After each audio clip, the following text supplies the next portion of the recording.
Meaning அப்படிங்கிறது தான் பொருள் அப்படின்னு சொல்லி போகிறோம். Given increase in the demand for the consumption goods and the economy generally leads to and accelerated demand for machines investment goods. பொருளாதாரத்தில் வந்து பார்த்திங்கன்னா நுகர்வு பொருட்களுடைய தேவை வந்து அதிகரிக்கின்ற போது பொதுவாக இயந்திரங்களினுடைய அதாவது முதலீட்டு பொருட்கள் சொல்லுவோம் தேவை வந்து முடுக்கி விட்டு அதிகரிக்க வழிவு செய்யும்னு சொல்கிறாங்க. Accelerator is the numerical value of the relation between increase in the consumption and the resulting increase in the investment. So வந்து பார்த்திங்கன்னா முடுக்கி என்பது வந்து அதிகரித்த நுகர்வு மற்றும் அதன் விளைவினால் வந்து ஏற்படும் அதிகரிக்கும் முதலீட்டுக்கான தொடர்பை வந்து குறிக்கும் எண் மதிப்பு ஆகும் அப்படின்னு சொல்கிறாங்க. ஆக்சலரேட்டர் எஃபெக்ட்ஸ் அப்படின்னு சொல்லி பார்க்குறோம். முடுக்கினுடைய விளைவுகள் அப்படின்னு சொல்லி பார்க்குறோம். இன்க்ரீஸ் இன் கன்சியூமர் டிமாண்டு, அதாவது பார்த்தோன்னா நுகர்வு தேவையினுடைய அதிகரிப்பு. Films get close to fill capacity, நிறுவனங்கள் முழு உற்பத்தி நிறுவனங்கள் முழு உற்பத்தி திறனை நெருங்குதல். அதாவது அடுத்து வந்து பார்த்தோன்னா firms invest to meet rising demand, அதிகரித்த நுகர்வு தேவையை வந்து ஈடு செய்ய நிறுவனங்கள் முதலீட்டை அதிகரித்தல். இப்படி சொல்லி வந்து பார்த்தோன்னா இதனுடைய முடுக்கினுடைய விளைவுகள் இருக்குது.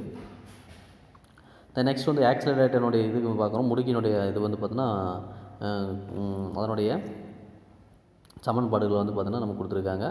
Delta I by delta C அப்படின்னு சொல்லி கொடுத்துருக்கு. B equal delta I by delta சின்னு சொல்லி கொடுத்துருக்கு. டெல்டா ஐ வந்து பார்த்திங்கன்னா சேஞ்ச் இன் இன்வெஸ்ட்மெண்ட் அவுட்லேஸ், அதாவது வந்து பார்த்திங்கன்னா இதில் வந்து பி முடுக்கினுடைய டெல்டா ஐ வந்து பார்த்திங்கன்னா முதலீட்டு செலவில் மாற்றம் 100 என்போம், சேல் 100. இப்போ டெல்டா சி வந்து பார்த்தீங்கன்னா சேஞ்ச் இன் கன்சம்ஷன் டிமாண்ட் வந்து பார்த்தோன்னா நுகர்வு தேவையில் வந்து மாற்றம் வந்து 550 என்போம். இப்போ 50 இதில் வந்துடுது. The accelerator express the ratio of the net change in investment to change in the consumption. முடுக்கியானது வந்து பார்த்தோன்னா என்ன ஆகுனா முதலீட்டு மாற்றத்திற்கும் நுகர்வின் மாற்றத்திற்கும் உள்ள விகிதத்தை வந்து வெளிப்படுத்துகிறது அப்படின்னு சொல்லப்படுகிறது. த நெக்ஸ்ட் வந்து டெஃபினேஷன் பார்க்குறோம், வரை விளக்கணும். The accelerated coefficient is the ratio between induced investment and initial change in consumption. தூண்டப்பெற்ற முதலீட்டிற்கும் தொடக்கத்தில் நுகர்வு செலவில் ஏற்படும் மாற்றத்திற்கும் இடையே உள்ள விகிதம் அப்படின்னு சொல்லப்படுகிறது. அஸ்யூமிங் த எக்ஸ்பென்சர் ஆஃப் த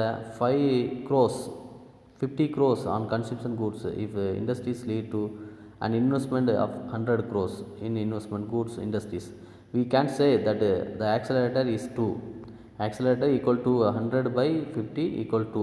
அப்போ வந்து பார்த்தோன்னா இதில் வந்து அனுமானமாக 50 கோடி நுகர்வு பொருட்களுடைய தொழில்களில் செலவு செய்யும் போது 100 கோடி வந்து முதலீட்டு பொருட்கள் தொழில்களில் வந்து முதலீடு செய்ய வழிவகுக்கிறது. அப்படின்னா முடுக்கி வந்து 2 ஆகும். அப்போ வந்து முடுக்கி வந்து 100 by 50, 100 by 50 ஈக்குவல் 2. இதுதான் வந்து முடுக்கின்னு சொல்லப்படுகிறது. அடுத்தது நம்ம பார்க்குறது அசியூம்ஷன் சொல்லி பார்க்குறோம், எடுகோள்கள் சொல்லி பார்க்குறோம். Absence of the excess capacity in consumer goods industries. நுகர்வு பொருட்கள் வந்து தொழில் துறையில் வந்து எச்ச சக்தியின்மை அப்படின்னு சொல்கிறாங்க தமிழில். செகண்ட் வந்து கான்ஸ்டன்ட் கேபிட்டல் அவுட்புட் ரேஷியோ, நிலையான மூலதனம் வெளியீடு விகிதம் சொல்லப்படுகிறது. தேர்டு வந்து பார்த்திங்கன்னா increase in demand is assumed to be permanent, தேவையின் அதிகரிக்கும் தன்மை நிலையாக இருக்கும் என்று அனுமானித்தல் அப்படின்னு சொல்லப்படுகிறது. ஃபோர்த் வந்து supply of funds and other inputs is quite elastic, அதாவது வந்து பார்த்தோன்னா நிதி அளிப்பு வந்து மற்ற உள்ளீடுகள் நிகழ்ச்சியுடையதுன்னு சொல்லப்படுகிறது. ஃபிஃப்த் வந்து capital goods R perfectly divisible in and liquid size, மூலதன பொருட்கள் தேவைப்படும் அளவுக்கு பகுக்க முடியும் அப்படின்னு சொல்லப்படுகிறது. அடுத்து வந்து operation of the acceleration principle அப்படின்னு சொல்லி பார்க்குறோம். முடுக்கியினுடைய கோட்பாடு செயல்படும் விதம் அப்படின்னு சொல்லி பார்க்குறோம். Let us considered a simple example, the operation of the accelerator may be illustrated as follows. ஒரு எளிமையான எடுத்துக்காட்டின் மூலம் வந்து முடுக்கியினுடைய செயல்பாட்டை பின்வரும் விளக்கலாம். ஃபஸ்ட்டு வந்து பார்த்திங்கன்னா let's suppose that in order to produce 1000 consumer goods 1000 machine are required. இப்போ வந்து 1000 நுகர்வு பொருட்களை தயாரிப்பதற்கு 100 இயந்திரங்கள் தேவைப்படுவதாக எடுத்துக்கொள்வோம்.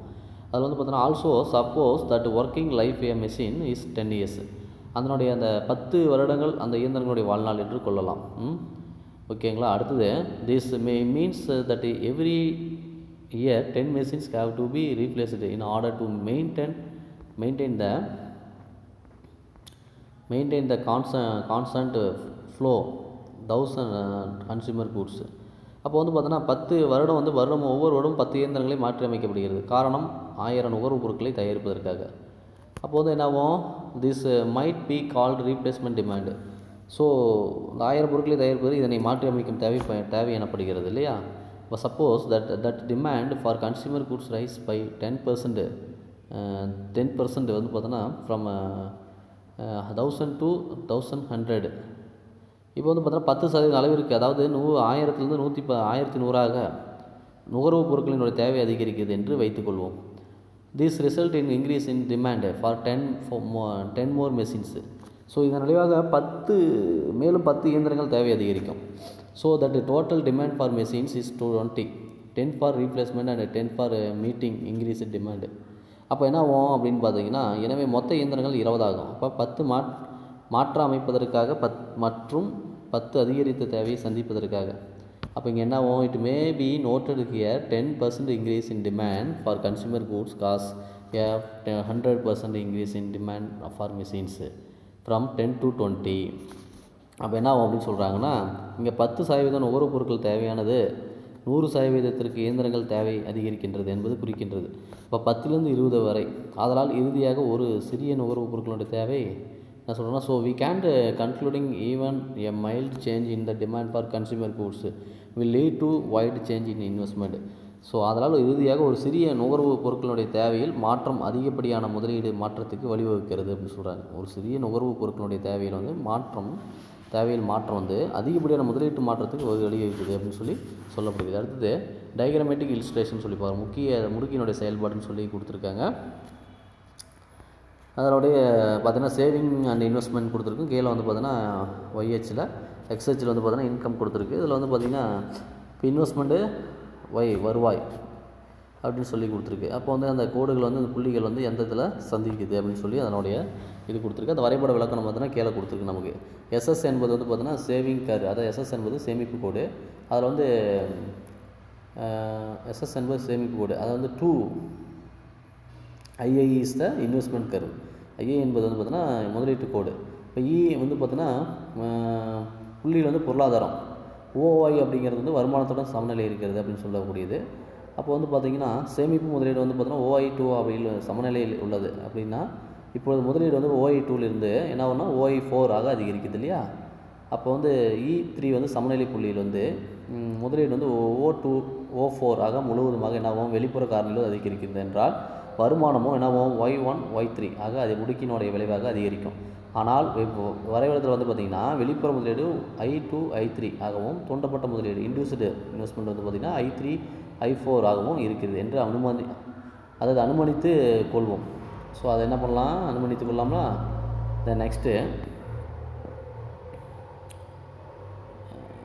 அப்போ அனுமதித்து கொள்ளும்போது என்ன ஆகுதுன்னா, அதனால் வந்து அதிகரித்த வருமானம் என்ன ஆகுதுன்னா Y1 Y2 due to multiplier effect. அப்போ அதனாவும் ஆனது பெருக்கினுடைய விளைவாலும் மற்றும் அதிகரித்த வருமானமும் Y2 Y3 ஆனது முடுக்கினுடைய விளைவாலும் இந்த என்னாவது ஏற்படுகின்றது அப்படின்னு சொல்லி சொல்லப்படுகிறது.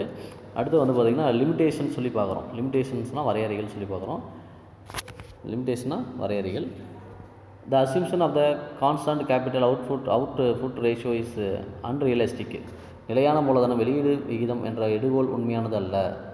Resource are available only before full employment. Second வந்து முழு நிலை வேலைவாய்ப்பிற்கு முன்பு வரைவு மட்டுமே வளங்கள் கிடைக்கும். தேர்ட் வந்து excess capacity in capital goods industrial is assumed. மூலதன பொருட்கள் தொழிற்சாலையில் வந்து உபரி சக்தி உள்ளதாக அனுமானிக்கப்படுகிறது. ஃபோர்த் வந்து accelerator will work only if the increase demand in permanent. முடுக்கியானது தேவை அதிகரித்தால் நிலையானது என்ற நிலையில் மட்டுமே வேலை செய்யும் சொல்கிறாங்க. Fifth point accelerator will work only when credit is available easily. கடன் வந்து எளிதாக கிடைத்தால் மட்டுமே முடுக்கி செயல்படும். சிக்ஸ்த் வந்து if there is unused in or excess capacity in the consumer goods industry, the accelerator principle would not work. நுகர்வுப் பொருட்கள் தொழிலில் பயன்படுத்தாத அல்லது மிகுதியான திறன் இருந்தால் முடுக்கி கோட்பாடானது செயல்படாது அப்படின்னு சொல்லப்படுது. அடுத்து சூப்பர் மல்டிப்ளையர் அப்படின்னு நம்ம சொல்லி பார்க்குறோம். மிகை பெருக்கின்னு சொல்லுவாங்க. மிகை பெருக்கி அப்படின்னு சொல்லுவாங்க. K and B interaction, K மற்றும் B இணைத்தது. This super multiplier is greater than simple multiplier which including only autonomous investment and no induced investment, while super multiplier including induced investment. அதாவது மிகைப்பெருக்கி எளிய பெருக்கியை விட சிறந்ததாகும். ஏனெனில் எளிய பெருக்கி தன்னிச்சை முதலீட்டை மட்டும் உள்ளடக்கி இருக்கும். ஆனால் மிகைப்பெருக்கி தன்னிச்சை முதலீடு மற்றும் தூண்டப்பட்ட முதலீடு ஆகிய இரண்டையுமே நாவும் கொண்டிருக்குன்னு சொல்கிறாங்க. In order to measure the total effect of initial investment on income, Hicks has combined the K and B mathematically and given it the name of the super multiply. So ஆரம்ப முதலீட்டினால் வருமானத்தில் ஏற்படும் மொத்த விளைவை அறிய ஹிக்ஸ் வந்து K மற்றும் பிஐ வந்து இணைத்து மிகைப்பெருக்கி என்பதை கணித ரீதியில் உருவாக்கியிருக்கிறார்னு சொல்கிறாங்க. The super multiply is worked out by combining both induced consumption and induced investment. இப்போ மிகைப்பெருக்கியானது தூண்டப்பட்ட நுகர்வு மற்றும் தூண்டப்பட்ட முதலீடு ஆகியவற்றை இணைந்து செயல்படுவதாகவும் சொல்கிறாங்க. அடுத்து நாம் பார்க்குறது வந்து பார்த்திங்கன்னா லெவரேஜ் எஃபெக்ட், நெம்புகோல் இயக்க விளைவுன்னு சொல்லுவாங்க. லெவரேஜ் எஃபெக்ட்னா தமிழ் நெம்புகோல் இயக்க விளைவு. The combined effect of the multiplier and the accelerator is also called the leverage of effect which may lead the economy to a very high or low level of income propagation. பெருக்கினுடைய தாக்கமும் முடுக்கினுடைய தாக்கமும் ஒருங்கிணைந்து செயல்படும் தாக்கம் நெம்புகோல் இயக்க விளைவு எனப்படும். இது வந்து பொருளாதாரத்தின் அதிகமான அல்லது குறைவான வருமானம் பெருக்கத்தை கூறுகின்றதுன்னு சொல்கிறாங்க. இதனுடைய இது வந்து குறியீடு பார்த்திங்கன்னா y = c + ia + p அப்படின்னு சொல்லப்படுகிறது.